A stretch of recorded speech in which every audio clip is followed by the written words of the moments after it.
Assalamu alaikum bandiraɓe, ɗo hande ko le 15 mois de juin ko inchallah min ponata ɗo cagol amen ɗo entre Taliko Fulɓe e Ñiiri ko 3 kilométres.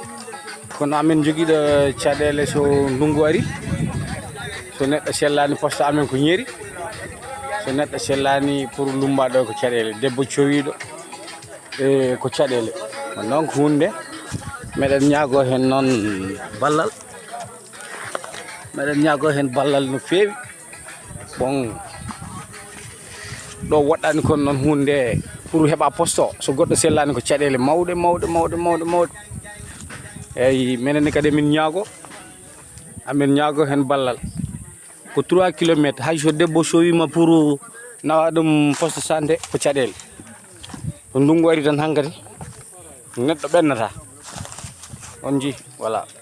Non amen ñaagui hen ballal no feewi ay ɗo ko hakkude Ñiiri e Taliko ko 3 kilométres 80. Mais so ndungu ari pour min jotto poste o ko caɗele mawɗe eyyi caɗele mawɗe. Non min ñaago hen kadi laamu ngu ballal no feewi. Ay hande 3 roues moto ji fof min fof Taliko naɓe Ñiiri naɓe fof nanɗo, eyyi Taliko e Ñiiri fof hande nanɗo. Non min ñaago hen kadi ballal no feewi, eyyi min ñaago hen ballal no feewi. Ɗo so ndungu ari hankkadi ndungu woni heure paali, rewɓe cowiɓe yahata yaade hôpital ko probléme.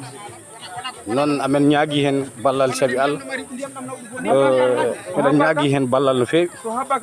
Hande minen fof min ɗo eyyi so ndungu ari tan hankkadi ko caɗele. So debbo sowima pour yiiɗi ɓesnude pour lumba cagol a wawa, so goɗɗo sellani pour nawa ɗum hôpital ko probléme. Et puis ko 3 kilométres. Non amen ñaagui hen kadi ballal no feewi. Eyyi kala bawɗo kadi hollude min damal no ballira min amen ñaagui hen ballal quoi. Eyyi non on calminama, on juurama, on beltanama kadi.